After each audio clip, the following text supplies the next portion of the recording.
Barrel इसके 8 धातु की बनी है। इसमें सोना, चांदी, पीतल, लोहा, जस्ता, तांबा, निकल। दुनिया की सबसे बड़ी तोप बना के इसको एक एक पार्ट हाथियों से लाके इसको असेंबल किया था। पूरा फोर्ट आमेर खाली करवा दिया गया था। आवाज इतनी थी कि आसपास के लोग भी बहरे हो सकते। बैरल को अप डाउन करने के लिए इसमें जैक सिस्टम है, 6 हैंडल है, ताकि दीवार के पीछे तालाब के किनारे से उन्होंने फायर किया। फ्यूज जलता हुआ जैसे ही तोप के नजदीक पहुंचा और इसका बुलेट जो था वो गोला नहीं था। कई लोग कहते हैं इसका गोला 35 किलोमीटर आगे गया। वहां पे इतना बड़ा कि सूर न देखा टीपणो, वार न देखा सूर, मरणानु मंगल गिणे, समर चढ़े मुखनूर। हम लोग खड़े हैं जयगढ़ किले के उस पार्ट में जहां पे दुनिया की सबसे बड़ी तोप जय बाण रखी गई है। जय बाण नाम से परिभाषित है। इसको राजा जयसिंह ने बनाया था। जय बाण राजा जयसिंह का बाण था ये।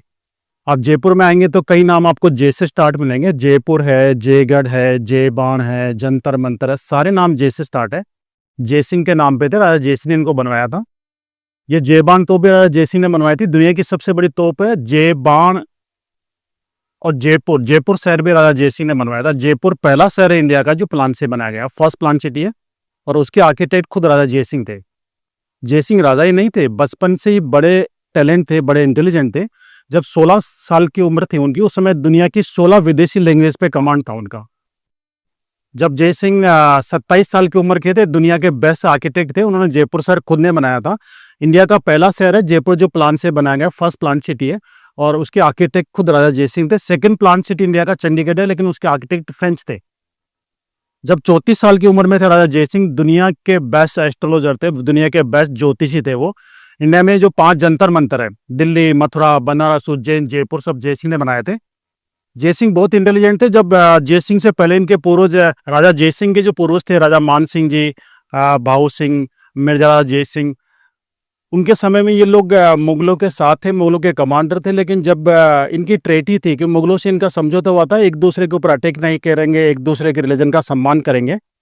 लेकिन जब औरंगजेब का समय आया, औरंगजेब काफ़ी कट्टर किस्म का आदमी था। औरंगजेब ने सारी ट्रेटी तोड़ दी, सारी सीमाएं तोड़ दी। और इनका जो प्लान था साथ मिलके पूरी इंडिया पे या पूरी दुनिया पे शासन करने का, वो नहीं कर सके। औरंगजेब का प्लान था कि सब हम ही शासन करें और पूरी दुनिया में इस्लाम का शासन हो। और जिनके बलबूते पे ये लोग दिल्ली के बादशाह बने थे, उस बात को ही भूल गए और उल्टा जयसिंह के ऊपर, पूरे इंडियंस के ऊपर प्रेशर डालना स्टार्ट कर दिया इस्लाम में कन्वर्ट होने के लिए। उसके बाद जयसिंह मुगलों से अलग हुए और मुगलों का सामना करने के लिए इनको बड़ी तोपों की जरूरत थी, बड़े हथियारों की जरूरत थी। इसलिए इनके ग्रैंडफादर राजा मान सिंह ने जब अफगानिस्तान पर अटैक किया था, अफगानिस्तान उस समय काफ़ी वहाँ पे तोपों के कारखाने थे, मुगल वहीं से तोपें बना के लाते थे। तो मान सिंह ने जब अफगानिस्तान पर अटैक किया, अफगानिस्तान के सारे कारखानों को तोड़ दिया था और वहाँ के सारे जो टूल थे वो इंडिया में लेके आए। इंडिया में लाके जयगढ़ फोर्ट के अंदर तोप का कारखाना बनाया। कुछ इंजीनियर्स वहाँ पे थे, उनको लेके आए। उन कारखाने में जयसिंह ने काफ़ी तोपें बनाई। उसमें ये तोप, दुनिया की सबसे बड़ी तोप जयबान भी बनी। और इस तरह की एक ही तोप थी इतनी बड़ी, लेकिन छोटी तोपें भी कई सारी बनाई। एक साथ उन्होंने छोटी छोटी 600 तोपें बना ली थी, जो औरंगजेब से लगभग डबल थी।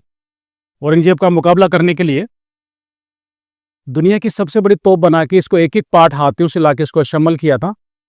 50 टन इसका वजन है और इसकी रेंज है 35 किलोमीटर। इसको बनाने के बाद सिर्फ एक ही बार यूज़ किया था ट्रायल के लिए। उस समय पूरा फोर्ट आमेर खाली करवा दिया गया था, क्योंकि इसकी आवाज़ इतनी थी कि आसपास के लोग भी बहरे हो सकते थे, बिल्कुल नज़दीक वाले लोग मर भी सकते थे। इसलिए पूरा फोर्ट आमेर खाली करवा दिया था। बैरल इसके 8 धातु की बनी है। इसमें सोना, चांदी, पीतल, लोहा, जस्ता, तांबा, निकल, क्रोमियम, 8 धातु मिक्स है। बाकी सारे पार्ट लोहे के हैं। पहिए जो इसकी है, आगे वाले पहियों की हाइट है 9 फीट। आज हमारे रूम की हाइट होती है 9-10 फीट, उसके बराबर इसके पहिए हैं। पीछे वाले जो पहिए हैं वो 4.5 फीट ऊंचे हैं और दोनों पहियों के बीच में एक गोल सा रोलिंग पिन सिस्टम है। ये गोल सा रोलिंग पिन सिस्टम है। इसके ऊपर पूरी तोप को 4 हाथियों के द्वारा घुमा सकते थे। 4 हाथी बांधने के लिए इसमें 4 हुक है। एक ये सामने है, इस तरह का दूसरी साइड में है, 2 आगे हैं। 4 हाथियों की सहायता से इसको यहीं पे रोटेट करके चारों तरफ फायर कर सकते थे। और बैरल को अप डाउन करने के लिए इसमें जैक सिस्टम है, 6 हैंडल, ताकि 6 सिपाही इसको मिलके घुमा सकें और बैरल को अप डाउन कर सकें। हर दशहरे पे इसकी पूजा होती है, पूजा करने खुद राजा आते हैं। उस समय पूरा फोर्ट आमेर खाली करवा दिया था। इसकी आवाज़ काफ़ी भयानक थी, आसपास के लोग डेफ तो हो सकते थे। इसलिए फोर्ट के जस्ट पीछे, वॉल के जस्ट पीछे एक तालाब है, वहां तक 200 मीटर लंबा फ्यूज लगाया गया। पूरा किला और आमेर खाली करवा दिया गया ताकि आवाज़ से नुकसान नहीं हो, लोग डेफ नहीं हो, लोग मरे नहीं। 200 मीटर लंबा फ्यूज लगा के गुलाब सिंह चौहान एक कमांडर था राजा जय सिंह का, उनके साथ में 4 सैनिक और थे जिन्होंने तोप को फायर किया था। उन्होंने अपने आप को बचाने के लिए कानों में रुई भरी, सर पे कपड़े बांधे, पूरी बॉडी पे मुल्तानी मिट्टी का लेप किया ताकि हीट का असर नहीं हो, और दीवार के पीछे तालाब के किनारे से उन्होंने फायर किया। फ्यूज जलता हुआ जैसे ही तोप के नजदीक पहुंचा, वो लोग एक एक करके पानी के अंदर कूद गए। 5 लोग थे, 4 सैनिक प्लस एक कमांडर। 4 सैनिक टाइमली पानी में जम कर गए थे, वो तो चारों बच गए, लेकिन गुलाब सिंह चौहान जो कमांडर था थोड़ा लेट हुआ। आवाज इतनी भयानक थी, गुलाब सिंह चौहान की ऑन द स्पॉट डेथ हो गई थी वहीं पे, सिर्फ आवाज से। जहां पे उनकी डेथ हुई वहीं छोटा सा मंदिर बना के आज भी उनकी स्मृति में वहां पे रोज अगरबत्ती लगाते हैं, उनके बलिदान को याद करते हुए, उनकी शहादत को याद करते हुए। और इसका बुलेट जो था वो गोला नहीं था। कई लोग कहते हैं इसका गोला 35 किलोमीटर आगे गया और वहां पे इतना बड़ा तालाब बन गया। गोले से कोई तालाब नहीं बनता, एक लोहे के गोले से। जय सिंह ने तोप बनाने के साथ में औरंगजेब की बड़ी विशाल सेना का मुकाबला करने के लिए दुनिया की सबसे बड़ी तोप बना के, पहली बार दुनिया में सबसे पहले अगर कहीं बुलेट बने हैं तो आमेर के अंदर जयगढ़ फोर्ट के अंदर बने हैं। राजा जय सिंह ने 10 फुट लंबे 8 पाइप तैयार किए। हर पाइप में 100 किलो बारूद, 100 किलो छर्रे लोड किए, लाइक ए मिनी मिसाइल। इस बैरल में पहले 100 किलो बारूद लोड की, उसके बाद वो बुलेट लगाया और दीवार के पीछे पानी के किनारे से 5 लोगों ने फायर किया। 35 किलोमीटर आगे जाके इसका बुलेट जहां पे जमीन से टकराया, ब्लास्ट हुआ। एक ही फायर में इसने पौंड बना दिया था। आज भी पौंड है। 35 किलोमीटर चाकसू है, बाय रोड यहाँ से 65 किलोमीटर फार है। आज भी वहां पे तालाब है। आवाज इतनी भयानक थी कि फोर्ट के आसपास जो जंगल है उसमें कई जंगली जानवर थे, पशु पक्षी थे, काफी डेप्थ हुए थे, काफी मर गए थे।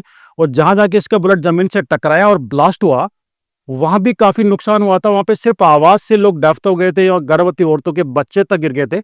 भयानक आवाज थी।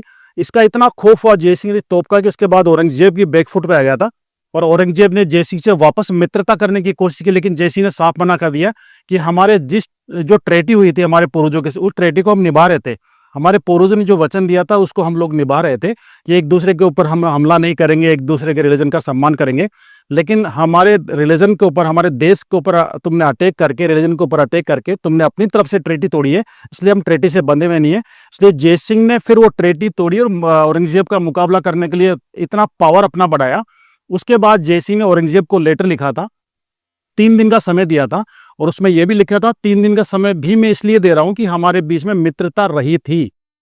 3 दिन का समय लिया था, उसमें साफ लिखा हुआ था औरंगजेब अगर 3 दिन में तो तीनों शाही फरमान अगर वापस नहीं करता है, इसमें जजिया टैक्स, गजवा हिंद और धार्मिक स्थल तोड़ने का अभियान अगर वापस नहीं लेता है तो चौथा दिन मेरा दिल्ली, आगरा ही नहीं लाहौर भी दूर नहीं, वहीं जा कुचल दूंगा। औरंगजेब को लेटर पढ़ते रात भर सो नहीं पाया था। 6 बजे दरबार लगा लिया उसने। 10 बजे हमेशा दरबार में जाने वाला औरंगजेब 6 बजे सुबह दरबार लगा के मात्र 3 घंटे में तीनों शाही फरमान वापस किए। 24 घंटे से पहले पहले घुड़सवार कॉपी लेके जयगढ़ तक, जय सिंह तक पहुंच गया था कि मैंने तीनों शाही फरमान वापस कर लिए। उसके बाद औरंगजेब ने जय सिंह की ताकत का लोहा मानते हुए जय सिंह को टाइटल दिया था कि जय सिंह अगर मैं शेर हूं हिंदुस्तान का, तुम सवा शेर हो, सवा शेर हिंदुस्तान, और तुम्हारी ताकत के बिना हम हिंदुस्तान में टिक भी नहीं पाते। और उसमें यह भी लिखा कि अगर मेरे दादा बाबर के शब्दों पर अगर मैं गौर करता तो आज ये दिन हमें देखने नहीं पड़ते, क्योंकि बाबर जब दुनिया से रुखसत हुआ था तो उनके आने वाली पीढ़ियों के लिए, नस्लों के लिए वो साफ लिख के गया था, हिंदुस्तान की सरजमीन पे अगर तुम्हें रहना है तो यहाँ पे जो क्षत्रिय कौम है, यहाँ पे सिख, राजपूत और मराठा, इनसे दोस्ती करके ही रखना, दुश्मनी मत कर लेना। मैंने तीनों से एक साथ दुश्मनी कर ली और उसका परिणाम मैं आज भुगत रहा हूँ, आज हिंदुस्तान की सल्तनत में खो रहा हूँ। जय सिंह ने उसको ये भी लिखा था कि उस समय आज जो समय है, आज जो समय आया है वो उसका हम लोग जिंदगी भर इंतजार करते हैं। वो कभी कभी ऐसे समय आता है, हम लोग क्षत्रिय है और हमारा पहला कर्तव्य देश और धर्म की सुरक्षा करना है। उसमें कहावत में जो लेटर लिखा था उसमें यह भी लिखा था जय सिंह ने कि सूर न देखा टीपणो, वार न देखा सूर, मरणानु मंगल गिणे, समर चढ़े मुखनूर। सूरवीर कभी टीपणो नहीं देखता है। टीपणो क्या होता है? पंचांग, मुहूर्त निकालना। सूर न देखा टीपणो, वार न देखा सूर, न कभी अच्छा या बुरा वार देखता है या शनिवार मंगलवार अच्छा बार या है नहीं है। वो देखता सिर्फ एक ही चीज है, उसको देश और धर्म के लिए बलिदान होने का मौका मिले या दुश्मन का शीश उतारने का मौका मिले। मरणानु मंगल गिणे, समर चढ़े मुख, मरने के दिन को, देश और धर्म के लिए बलिदान होने के दिन को शुभ दिन गिनता है। और समर चढ़े मुखनूर, समर ही बोलते हैं युद्ध को। युद्ध के नाम से तुम्हारे चेहरे पे नूर आता है, खुशी आता है, मजा आता है कि हमारा रण कौशल आज दिखाने का मौका मिलेगा। माँ भारती ने जिस काम के लिए हमें जन्म दिया है, क्षत्रित्व के रक्षा के लिए, देश और धर्म की रक्षा के लिए, वो दिन आ चुका है। और उसके लिए समर के नाम पे तुम्हारे चेहरे पे नूर आता है कि हमारा अपना युद्ध कौशल दिखाने का हमें मौका मिलेगा। ये हमारे लिए खुशी की बात है। औरंगजेब को इतना खौफ था कि मात्र 24 आवर्स में सब कुछ वापस करके सवाई का टाइटल दिया था। तब से ये लोग जयपुर के राजा अपने नाम से पहले, दुनिया में किसी के भी नाम के आगे अगर सवाई लगता है दुनिया में, पूरी धरती पे, तो जयपुर के राजा जय सिंह, ये औरंगजेब ने दिया था। औरंगजेब को देने पे मजबूर कर दिया था। जय सिंह ने अपनी ताकत का इतना खौफ पैदा कर दिया था कि औरंगजेब ने खुद ने टाइटल दिया था कि जय सिंह तो आज तुम मेरे से ऊपर, मैं शेर हो तुम सवा शेर हो। तब से लोग नाम से पहले सवाई लगाते हैं, लाइक सवाई जय सिंह, सवाई भवानी सिंह, सवाई मान सिंह, और सवा झंडा लगाते हैं यहाँ पे, एक बड़ा और एक छोटा। इसका ये रीजन है। इस तोप की पूजा होती है हर दशहरे पे। अभी भी जयपुर राजवंश के उत्तराधिकारी यहाँ पे आते हैं, या राजपुरोहित जयपुर राजवंश का, यहाँ पे आके इस तोप की पूजा होती है। आगे पूजा के निशान भी है, और जिसकी भी पूजा होती है उसको देवतुल्य मानते हैं। अगर आप कभी आप जयगढ़ अगर घूमने भी आए तो मैं आपको एक चीज़ याद दिलाना चाहता हूँ, एक चीज़ बताना चाहता हूँ जो शायद लोगों को पता नहीं होगा, कि तोप का ये पीछे वाला पार्ट है। अगर कभी आपको फोटो ले यहाँ पे, तो तोप के पीछे से नहीं लेना चाहिए, ये पीछे वाला पार्ट है। क्योंकि जिसकी पूजा होती है उसको देवतुल्य मानते हैं। भगवान की मूर्ति की, मंदिर की कभी पीछे से फोटो नहीं लेते हैं। इसलिए तोप की भी पूजा होती है, इसको देवतुल्य मानते हैं। इसने पूरे देश और धर्म को सुरक्षा दी है, बचाया है, देवी तुल्य मानते हैं इसको, इसलिए पूजा होती है। पूजा जिसकी होती है उसके पीछे से फोटो लेके उसका अपमान नहीं किया जाता है। अगर अपमान करते भी है भगवान तो फिर भी बड़े दिल वाले होते हैं, हमें अनजाने में माफ कर देंगे। लेकिन आर्म्स कभी माफ नहीं करता, आर्म्स फौरन बाद बेक आता है, धक्का मारता है, तो उस आदमी को, उस परिवार को कभी आगे नहीं बढ़ने देगा, हमेशा वो बेक करता हुआ चला जाएगा। इसलिए कभी भी अगर जयगढ़ में आओ, अगर आप कैनन की फोटो लो या किसी भी मूर्ति की फोटो लो, भगवान की फोटो लो, कभी पीछे से नहीं लेना चाहिए। इसका फ्रंट है, फ्रंट से, साइड से, कहीं से ले सकते हैं, लेकिन पीछे से कभी नहीं लेना चाहिए, क्योंकि ये मर्यादा होती है, आर्म्स की मर्यादा होती है। कई लोग मैंने देखे, सोशल मीडिया पे देखे, कई शादियों में देखे, तलवार अपने हाथ में होती है, चेयर पे बैठते हैं, अपने जूती के ऊपर तलवार की नोक लगा के फोटो खिंचवाते हैं। मैं उनको बता देना चाहता हूँ, तलवार जो है पूज्य होती है, उसकी पूजा होती है, उसको नवरात्रा में उसकी पूजा होती है, अष्टमी में उसकी पूजा होती है, हमारी सुरक्षा के लिए बनी है। उसके हर पार्ट, उसके जो मूठ होता है वो, उसमें भी भगवान का वास होता है।